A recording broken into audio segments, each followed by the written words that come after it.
Bonjour. Aujourd'hui, on se penche sur les suites d'une escalade militaire assez sérieuse impliquant l'Iran. Tout ça suite à des frappes américaines sur des sites comme Fordo, Natanz, Ispahan aussi. Oui, bonjour. Et pour ça, on s'appuie sur une analyse géoéconomique qui date de juin 2025.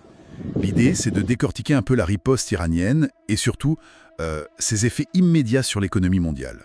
C'est ça. Alors, allons-y. L'analyse qu'on a consultée, elle décrit une réponse iranienne qui n'a pas traîné. Ah non, pas du tout. Le document est assez précis là-dessus. On parle d'une riposte militaire ciblée, 12 missiles balistiques lancés vers Israël. 12. Et combien ont atteint leur cible, Sam? Alors, la source confirme cet impact direct. 5 interceptions ont réussi. Mais le bilan humain mentionné est lourd. 32 blessés graves à Tel Aviv et 5 décès confirmés. Pointe une alerte maximale sur les bases américaines. Koweït, Qatar, tout ça. Mais au-delà du militaire pur, il y a un point qui est peut-être crucial d'après cette analyse, c'est le vote quasi immédiat du Parlement iranien. Ah oui, sur quoi? Sur la possibilité de fermer le détroit d'Ormuz.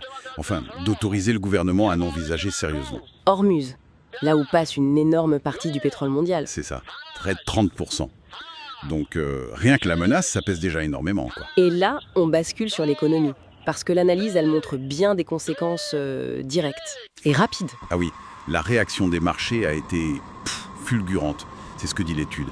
Le prix du pétrole a explosé, le baril a bondi à 122 $. Ça fait plus 18%. Plus 18%. Oui. En une fois. Ouais. Et en même temps, le mouvement classique, tout le monde se rue sur les valeurs refuges. L'or, j'imagine. L'or, bien sûr. Il a dépassé les 2600 $ l'once. C'est une belle montée. Et le Bitcoin, on en parle souvent comme d'un or numérique. Il a réagi comment? Pareil. Le document le note franchissant la barre des 95 000 $.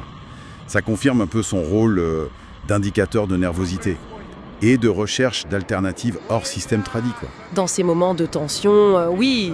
Et cette onde de choc, elle s'est propagée aux bourses aussi. Absolument. Les places asiatiques, comme elles ouvrent en premier après les événements, elles ont pris cher. L'analyse chiffre ça entre moins 3% et moins 5% sur une séance. C'est beaucoup. D'accord. Et le dollar dans tout ça? Il reste fort? Il reste la référence, oui. Mais l'analyse souligne qu'il subit quand même une pression géopolitique qui monte. Et ce que le document met aussi en avant, c'est une sorte de réorientation des investissements. On voit une tendance à la hausse dans des secteurs très précis. Lesquels, par exemple? La cybersécurité, évidemment.